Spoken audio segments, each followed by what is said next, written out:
don't want to have to say, I told you so. If we go off the air, we did. I hope we don't. Will you please help us? We've got some things ahead. Some other folks are talking about trying to do some stuff up the road that might help us financially. It's not here. It won't be here for a while. Can you please help us survive until we can find a combination that we can stay on the air? Will you please help us? The Shooting Show, 327 Irvin Rowland Road in Dublin, Louisiana, zip code 71024. I tell you what, you know, it's so strange. We're in such difficult circumstance, but we've been working with the fine Kimber Gun Company on developing a new combination. This is an experimental Kimber right here, and I tell you what, friends, it is so good. We have some revolutionary things about this gun that's really going to amaze a lot of people, and I'm so pleased that we developed the concept here, and certainly the working models. Clark Custom Guns has helped us a bunch on this project, and of course the great people at Kimber. Listen, whether you buy a Kimber from us or not, wherever you find one in a gun shop out there, that's the finest semi-automatic production pistol that money can buy. I say it's the finest one made here in the United States, and if you ask me, anywhere else for that matter. They are just superior in quality. They have an excellent service department. So whether you buy one from us or not, please, if you want the best money can buy, you ought to get one of these Kimbers for a semi-automatic pistol. And I'm talking all classes of semi-automatics. So we've seen about everything that goes bang here. The 1911 is still the #1 winner, and the Kimber Company is the best maker of 1911s here in this country at this time, certainly. Best one that's ever been. Okay, let's start off today's program. We have some things we're going to have to cover that, please, friends, help us if you can. But we have this an experimental load here that we've been, now I wish I could tell you about it, I just can't. I can't, not yet. Hopefully in the not too distant future, if we can remain on, I'll be able to tell you about it. But anyway, let's start today's shooting show with our experimental Kimber. We've got our water bottle out here, and let's see what happens.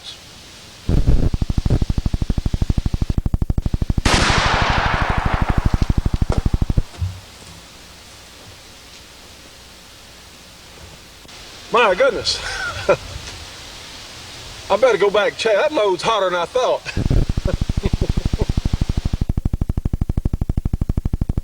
Stay tuned for more of the Shootin' Show after these important messages. The Shootin' Show will be right back after this break for your local cable company or TV station.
Friends, here it is. This is the great Georgia Arms 45 DA Colt or double action Colt cartridge. This is the first major improvement on the Colt 45 since 1873.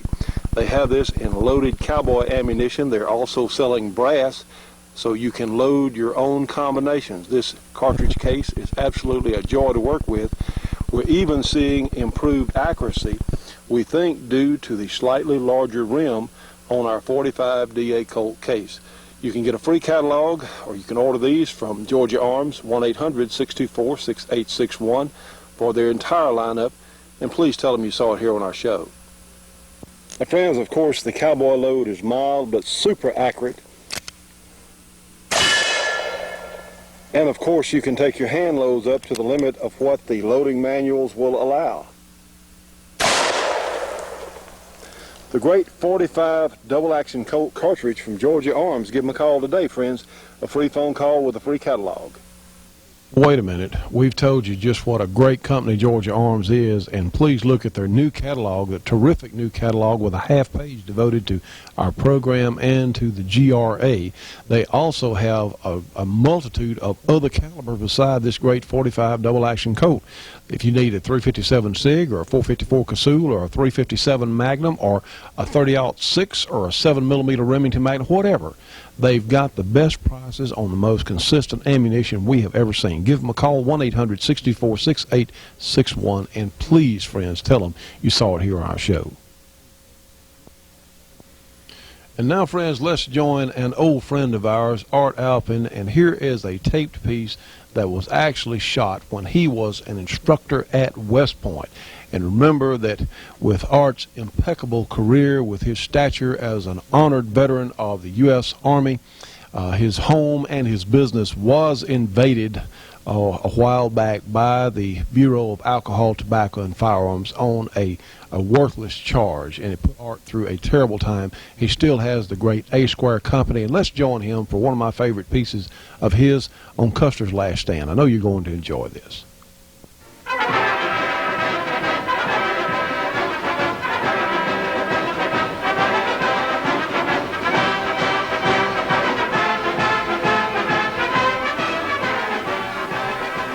The common belief amongst many people is that if only Custer had had Winchester lever-action rifles, he would never have been massacred at the last stand. You've seen the Model 1873 Springfield before. It is an improvement of Erskine Allen's trapdoor of 1866. This weapon, in carbine form, was the weapon of the 7th Cavalry. This is the 1873 Winchester. It holds 12 rounds in its tubular magazine. In order to fire, the shooter need only move the lever down and up. This extracts and ejects the old cartridge case, feeds a new cartridge into the chamber, and cocks the rifle.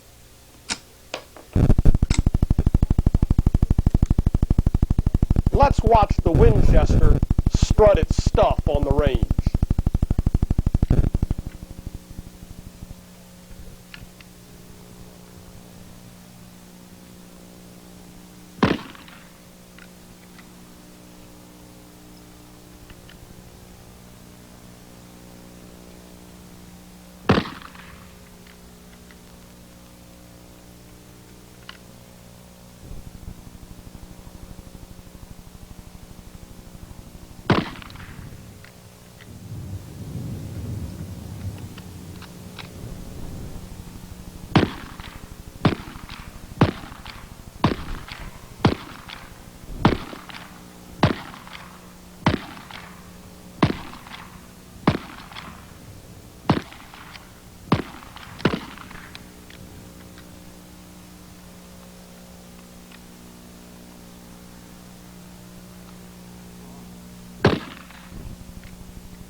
You saw the extreme difficulty in loading the Winchester's magazine.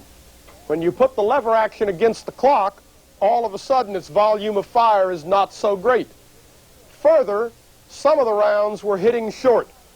When you fire at the extremely high rate, which I did with the first magazine full, 12 rounds in 15 seconds, you find that you can't reacquire the sight picture because the slap of the upward motion of the lever knocks the barrel downwards.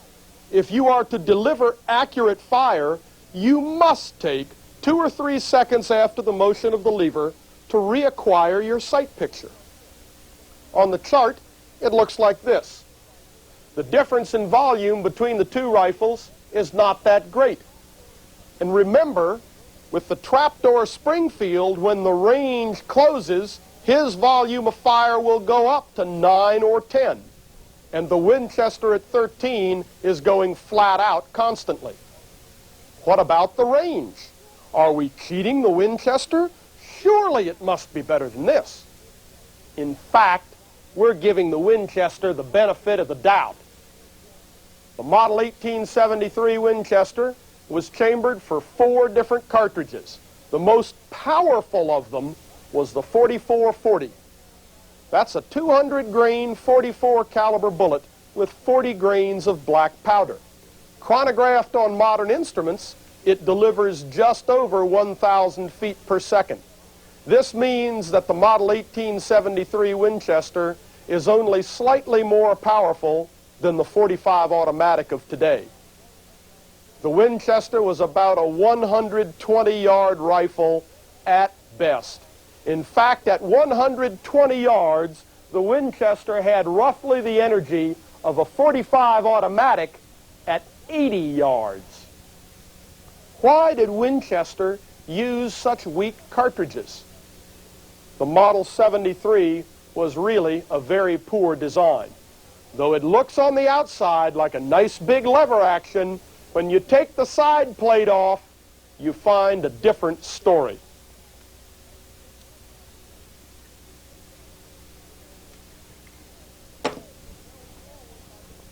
The bolt is held forward by this toggle arrangement, and the toggle is held closed by the fingers holding the lever against the grip of the rifle.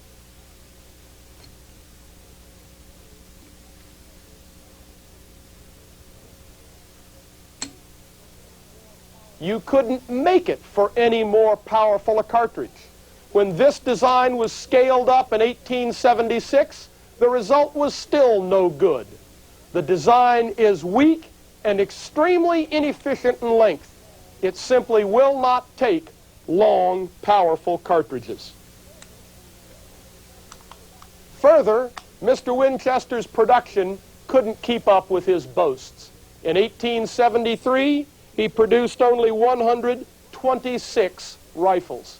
It wasn't until the 1880s before Oliver Winchester was capable of consistently producing these rifles in large quantity.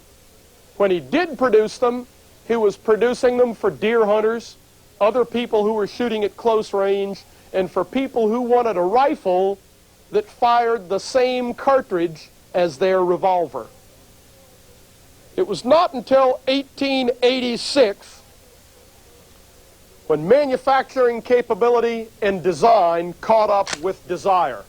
These came together in the 1886 Winchester. You can see the 2 locking lugs sliding in corresponding slots in the receiver which lock the bolt closed.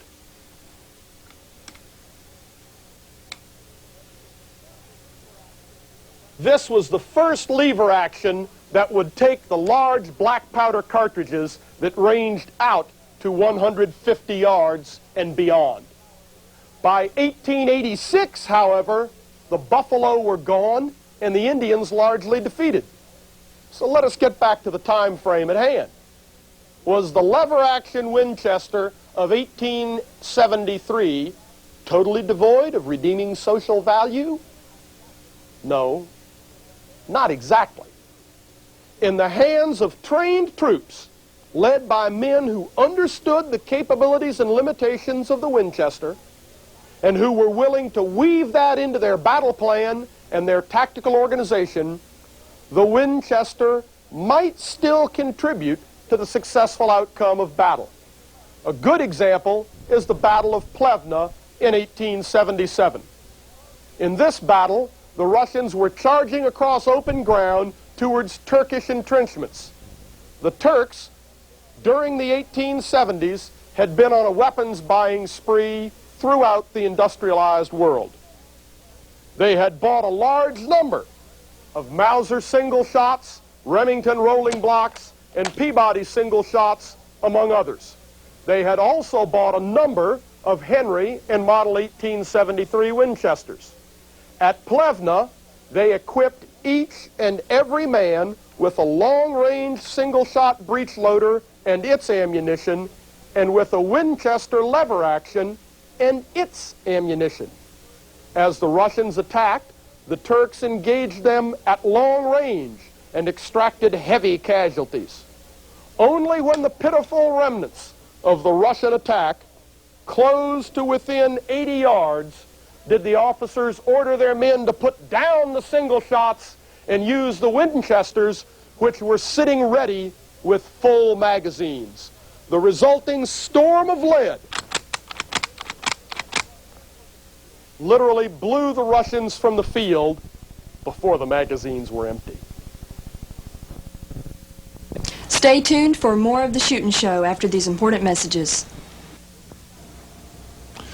The Shootin' Show will be right back after this break for your local cable company or TV station.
With one of these great Kimber, this is our shooting show model, full size, the Johnny Rowland signature model. When you can make those hits out there with a mirror at 100 yards, and when you can make consistent hits on targets out at 200 yards,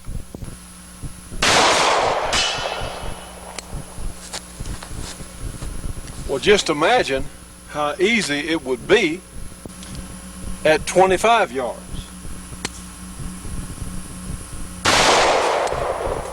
Or at defense range.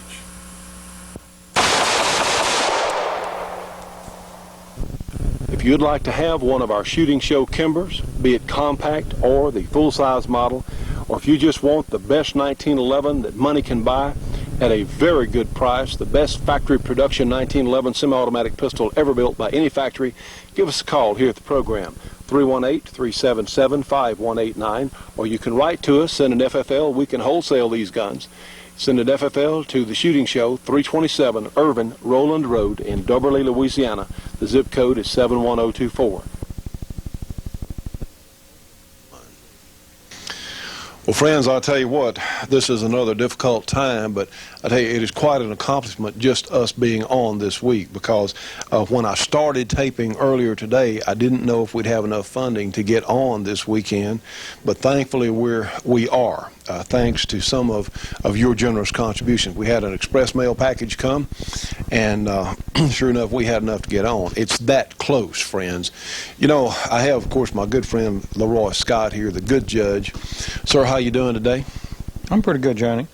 Well, I appreciate you coming down, Judge, because this is an extremely important program because, friends, as we've been talking, it is such a struggle just to stay on.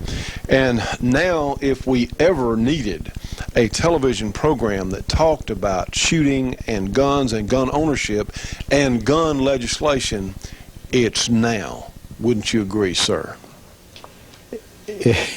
I'm like the little boy that heard the clock strike 13. He ran to his mama and said, "Mama, mama, mama, it's later than it's ever been." Well, Judge, I could not have said that better. And friends, it is, for our country, for us as gun owners, it is, in fact, later than it's ever been in our entire history here in the United States. Judge, I was reading earlier this quote from a friend of ours sent from Maine. It's actually out of the New York Times, where New Orleans, and I'm ashamed to say that New Orleans is here in the state of Louisiana, because we are basically pretty proud of Louisiana, but we're not proud of the mayor of New Orleans and what he's planning to do.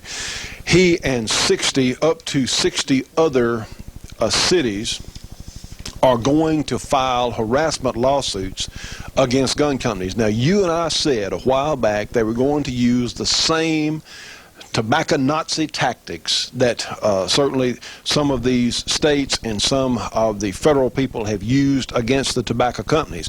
You know what? Tobacco is just a product that some of us enjoy. But our guns are things that keep us from being or becoming a police state. Judge, how do you feel about these harassment suits being filed?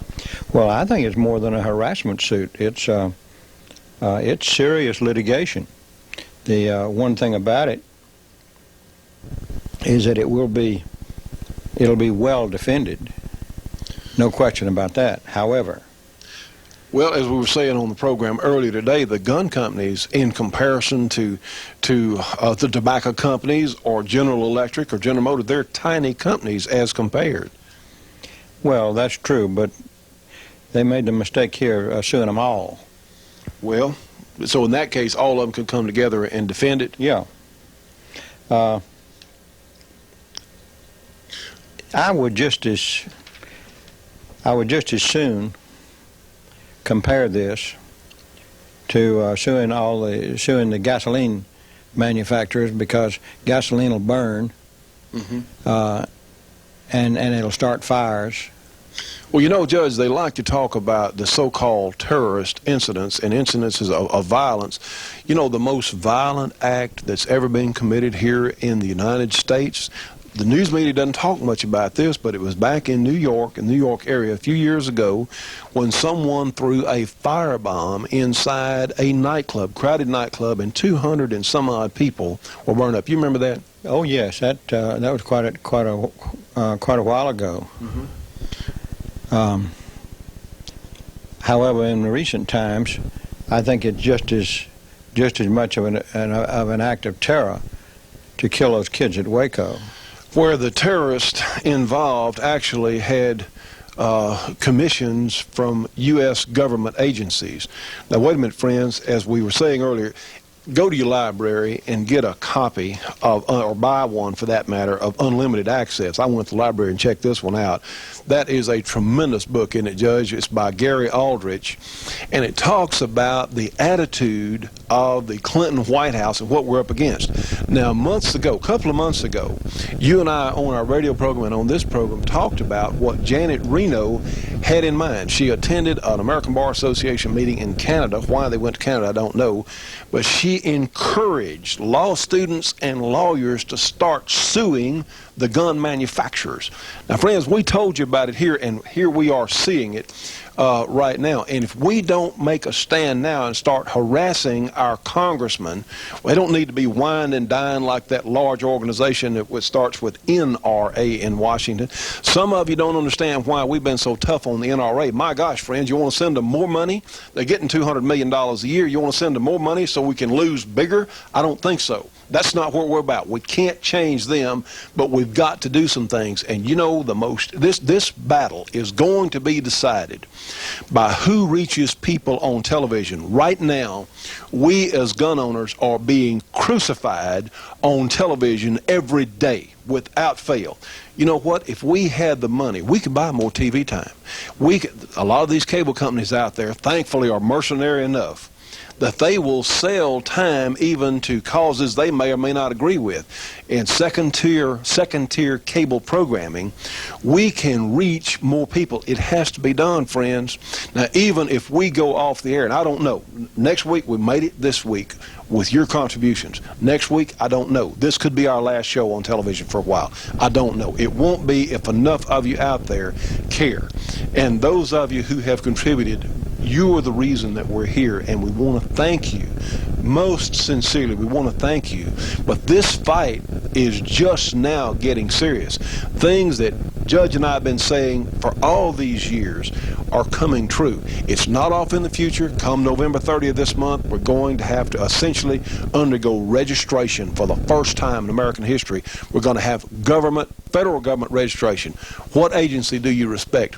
What about that agency that burned those women and children down there with the government's own tape facility, their own tape?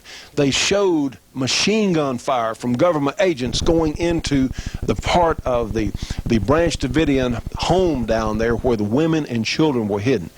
That's an atrocity, isn't it, Judge? Of course it's an atrocity. I have referred to Janet Reno as a witch of Waco ever since. Well, friends, she's getting her orders right from Bill Clinton and Hillary Clinton and the other 60s radical escapees that are now in charge of the United States government. You know, what agency of the federal government do you respect? Can we think of one? Do you respect the IRS? I don't think so. You respect the FBI after their antics and their lies, the way they've done it? What about ATF that... You remember our good friend Art Alpin, you've seen on this program so many times. They invaded his home. They invaded his business, tried to put him out of business over nothing. Over nothing. It could be you. It could be us next. Who the heck knows? Now, friends, the only chance we have, and Judge, I think you'll agree with me, the only division of government that we have a direct effect on is the legislative branch. Am I correct? Yeah, that's right. The judicial branch is out of it. The executive branch is out. Ask Clinton. Well, the executive branch is out of it for the next 2 years anyhow. Anyway. The judicial branch is independent. Mm-hmm. The legislative branch is the only branch that we really can affect, and that is gone for 2 years, just about. As far as elections go, and I don't understand. The Republicans are not on the offensive. You know, in this last election this past week, and thankfully Ron Paul won, Helen Chenoweth won, Carol Moseley Braun is out of the Senate from Illinois.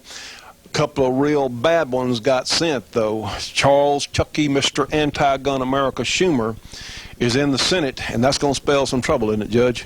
I think it's going to spell untold quantities of trouble. Friends, if we don't stand now, and of course Matt Fong lost against Barbara Boxer, we don't know. We were just talking earlier about Bob Dornan had run again for his seat out in California. I don't know. As of this moment, I don't know how that race went. Well, my personal thought is if Dorman had lost, there would have been a lot of newspaper publicity about it. Good. Mm-hmm, mm-hmm. Since he didn't lose, I have hopes that he won. Hopes that he won. Well, I'm certainly with you on that. Friends, it's got to be done. We're fighting for the freedom in our country, what we have come to know. You know, the minority groups, Just like in New Orleans, you have a minority mayor and a large minority population. And you know what, Judge? I don't think because someone's black or red or some other color, I don't think that necessarily makes them stupid. Do you think so? I don't think, huh?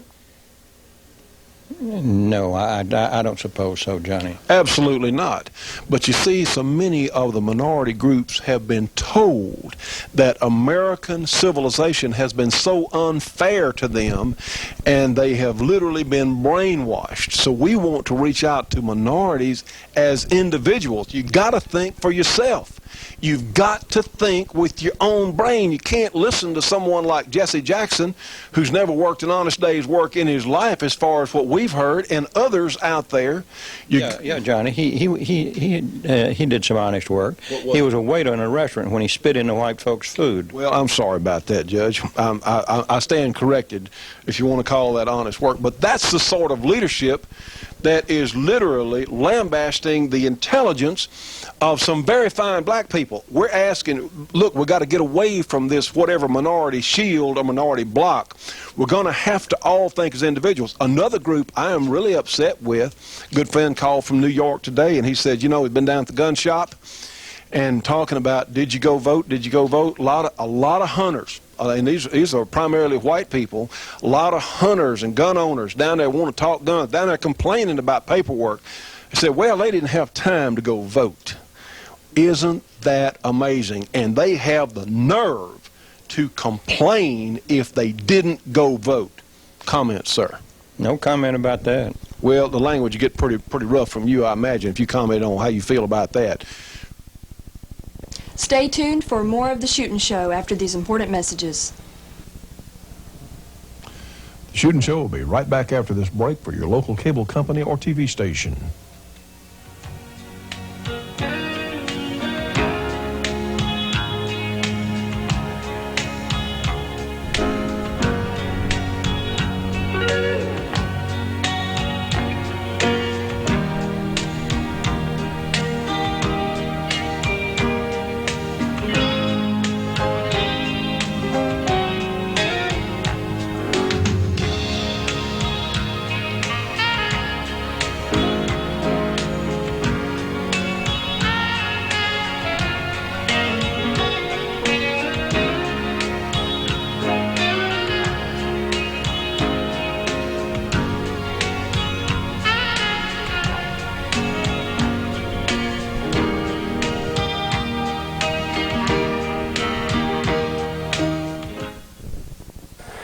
Now, friends, here it is. This is the great 1919 Browning converted to semi-automatic from the good people at NWI.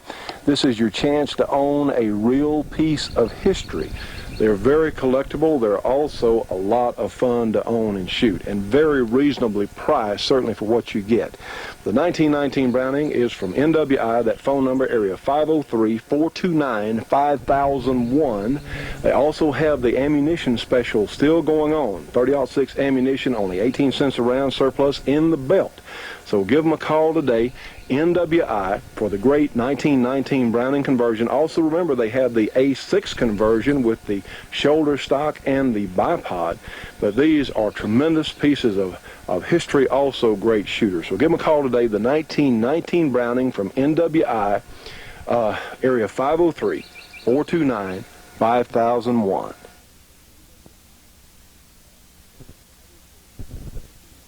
Friends, it's got to be done, or we're going to lose the United States of America. We don't want to be the United Socialist States of the global union.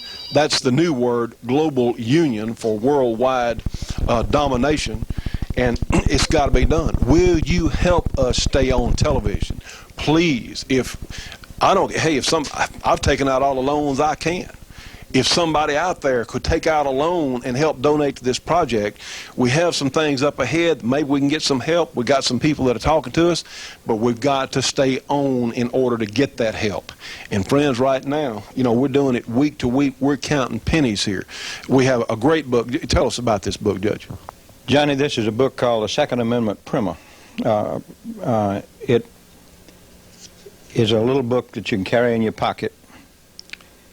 It details the history right to keep and bear arms, all the way from the Greeks and the Romans,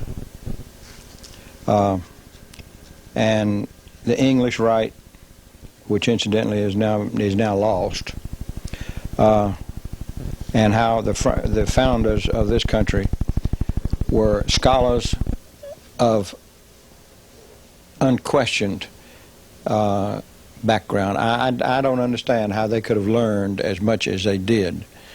Well, they had good schools then, Judge. They had good schools. Well, they must have had good schools, but they go back into the writings of the Greeks, the Romans, the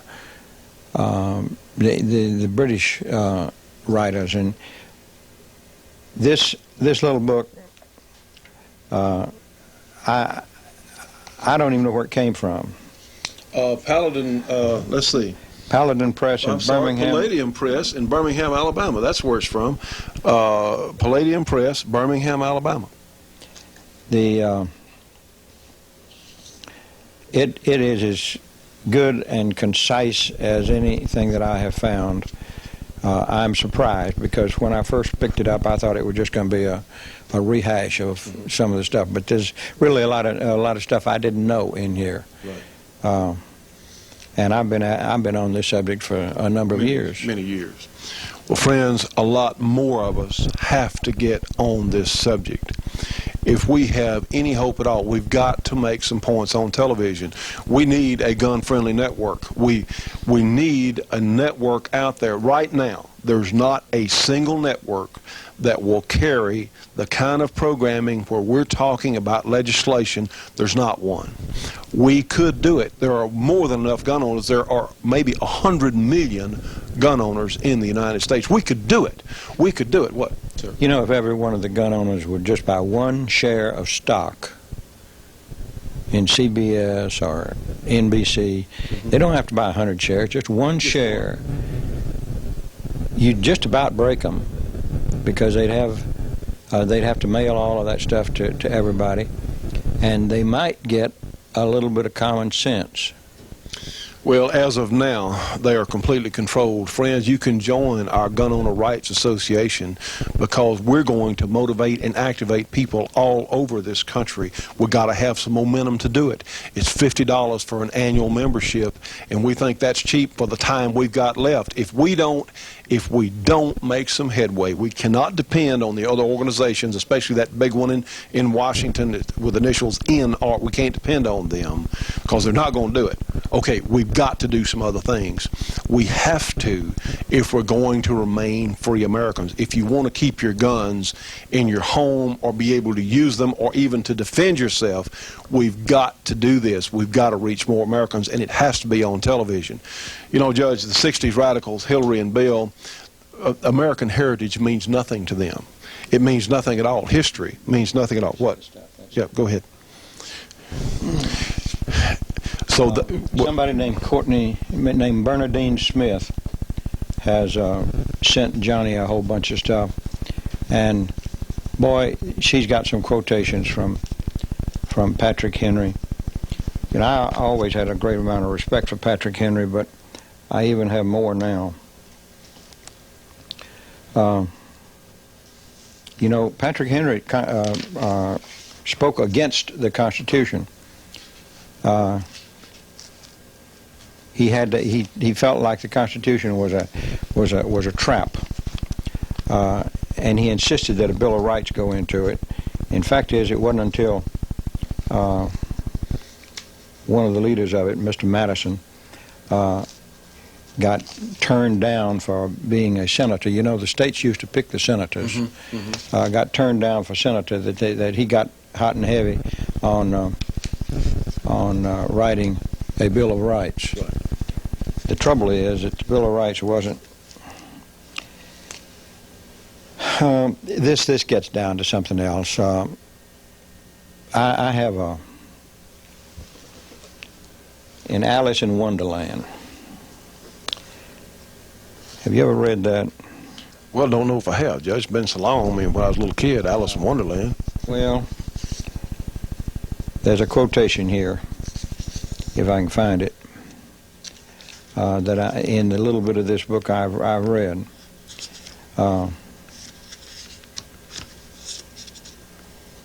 No, it is not in this book. It's in that other stuff that you gave me. There was a conversation with somebody in it, and he was saying that words mean just what I mean them to mean. Right. Not necessarily what everyone else. They mean just what he means them. That's right. And that's a beginning of dictatorship. When people lose the ability to communicate and to have words mean what they say, what common meaning is, and here we got a terrific amount of confusion on common meaning. You know, just what part of shall not be infringed don't you understand? Well, there's a whole lot. There's a whole lot that's apparently that a lot of people have tried to write out of the Constitution. Friends, if you would like to join our Gun Owner Rights Association, it's $300 for a life membership, because, you know, if you figure at $50 a year, that's 6 years. 6 times 5 is 300. If some changes aren't made, we won't have guns in 6 years. We may not have guns in 3 or 4 years, maybe 2 years or before. Do you want to help us? We need your help. You can send whatever you can. If you can join the GRA, or if you can make a donation for our project, if you can take out a loan like I've done, whatever you can do, please send to the shooting show. You know, Johnny's actually done that. He has spent his entire estate. Because we're not going to give up. We're not going to give up. Will you help us if you can? Those of you who care, those of you who can, will you please help us make some headway? The shooting show, 327 Irvin Rowland Road in Dubberly, Louisiana. The zip code is 71024. If you can join our support group, if you can help sponsor our program, please, friends, do whatever you can, because this fight is just it's been serious, and now it's getting worse. If you want to stand with us, you know, there's no room here for no room for cowards. And I don't think most of you watching this program, I don't believe you are cowards. If you care about your country, if you care about the heritage we've had, if you care about the life that your children and your grandchildren will live, in fact, the rest of your lives, please help us. Please help the shooting show stay on the air. If you can, if you will, we need your help. Please don't let this be the last shooting show on television. Please help us if you can. There we are, Judge. You said it. Now, friends, we wanted to remind you about the Gauge shooting bench. This is something that every shooter needs. If you go out to your range or go to a different range or different shooting facility, it's only $149.95 plus shipping. The Gauge portable shooting bench, area 608-586-4486. Again, 608-586-4486. And friends, we want to recognize our support group, and we certainly want to extend our appreciation, because these folks are really helping to keep us on the air. We have Steadcraft, a custom machine shop in Torrington, Connecticut. Their number is area 860-496-7001. And for firearms training in South Carolina, you can call our friend Dennis Crocker. His number is area 864-587-8722. And for leather work around Denham Springs, Louisiana, you can call Dennis Jeannie Ritchie at Custom Leather Work and Saddlery, area 504-667-9225. And if you need your gun stock painted, you can call Camouflage Technologies. They're at area 909-674-6488. And of course, our friends at Clark Custom Guns for all kinds of work on revolvers and semi-automatic pistols and Ruger 1022 rifles, area 318-949-9884. And for great artwork on the internet, you can find Flying Horse Galleries at www.flyinghorse.net. And of course, BC Armory, our friend Bruce Warren there in East Leroy, Michigan. He works on semi-automatic pistols and revolvers. His number is area 616-729-5508. Friends, we hope that we can be on again next week. Please watch for our gospel show on G6, Channel 5 from 10 to 10:30 Eastern Time. and also our radio show on the American Freedom Network from noon until 2 o'clock on Sunday on SpaceNet 4, channel 19.5.82 audio. We hope we can be on again next week, friends. It's been a very difficult fight. If we can remain on November 22nd, if we can remain on that long, we will temporarily be moved to Telstar 5, channel 24. That's our understanding. So just might make a note of that. We'll talk about it next week if we can get there. We'll see you on the next show.